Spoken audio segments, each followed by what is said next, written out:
Continuando os nossos estudos, aqui é uma questão que traz uma equação para a velocidade de reação, mas é bem ligada à bioquímica, tá? Não é bem específica da fisicoquímica, que é o nosso conteúdo. Mas eu vou trabalhar um pouquinho esses conceitos porque são importantes. Aqui eu tenho um gráfico relativo à concentração versus a velocidade, e nós vamos perceber que esse símbolo aqui, ó, que é a velocidade da reação, ela é trazida aqui a partir dessas relações, onde eu tenho a velocidade máxima vezes a concentração do substrato, o Km, que é a constante, mais o substrato. E aí ele traz algumas assertivas. Então, mesmo que a gente não conheça muito bem, pelo padrão dá para a gente tirar algumas informações. Tá? Então, ele diz o seguinte: o modelo de Michael-Mentel admite que o complexo enzima-substrato é convertido somente ao produto. E aqui a gente vai perceber que ela está falsa, porque esse produto aqui, ó, enzima substrato, se eu pego a enzima, isso aqui é o que a gente chama de chave fechadora. Eu tenho enzima, aí vem um substrato, vem cá, ó, se ligou a enzima. Aí o que vai acontecer? O produto vai ser o quê? Só o substrato? Não. E a enzima? A enzima, ela também faz parte do produto. Então, no início, eu tenho a enzima que se liga ao substrato e no produto, eu vou sair o produto final, mas a enzima continua. Então, por isso que essa aqui está falsa, tá?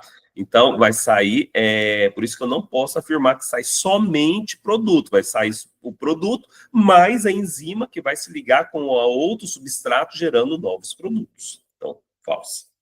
A segunda, assertiva. A constante de Michael-Mentel é uma propriedade inerente às enzimas e, portanto, é independente do tipo de substrato. Não, essa constante aqui, ó, o que ela mede, esse valor é a afinidade dele com o substrato. Então, a questão mais importante é o quanto que ele é afim ou não ao substrato. Isso vai nos dar um valor de velocidade de reação. Porque imagine, por exemplo, se a afinidade for baixa, ele vai demorar e vai pegar pouco substrato. Se a afinidade for alta, ele vai pegar. Então, assim, as interpretações, todas elas se baseiam nesse valor. Então, ele não é independente. Então, que já é falsa automaticamente.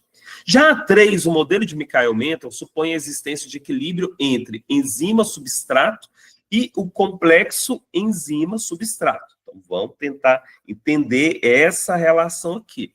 E aí a resposta, sim, é correta. Ó, o modelo de Michael-Mentel supõe que existe um equilíbrio, da mesma forma que nós estudamos o equilíbrio dinâmico, né, quando nós falamos, por exemplo, sobre as relações de Le Chatelier. Se eu aumento a concentração do produto, eu favoreço a formação. Aliás, se eu aumento a concentração do reagente, eu favoreço a formação do produto, eu desloco, às vezes, a reação para a direita ou para a esquerda. Então, sim, existe um equilíbrio entre enzima, substrato e o complexo enzima-substrato. Então, em qualquer reação química, nós falamos do conceito de equilíbrio químico.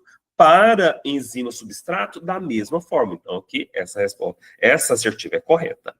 O 4, ele diz: o modelo de Michael-Mentel estabelece que a velocidade máxima da reação é alcançada quando a concentração do substrato aumenta indefinidamente. Então, sim, quanto maior a concentração do substrato, maior a velocidade. Isso aqui também a gente usa esse conceito para reações químicas em geral, princípio de Le Chatelier. Se eu aumento a concentração do reagente, eu aumento a velocidade, porque eu tenho mais reagente, eu tenho mais moléculas disponíveis.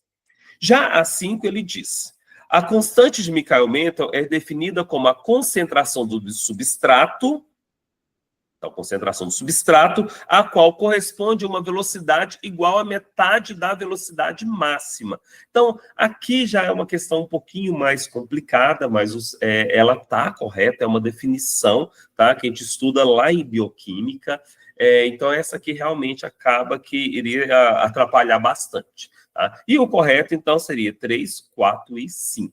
E essa 5 realmente é bem complexa. A gente teria que trabalhar por exclusão, né? Porque a gente já sabe que as verdadeiras seria a 3 e a 4. Então, considerando que a 3 e a 4 são verdadeiras, a gente conseguiria marcar ele. Então, algumas questões a gente tem que usar meio que a lógica, porque nem sempre a gente vai conseguir acertar todas as opções.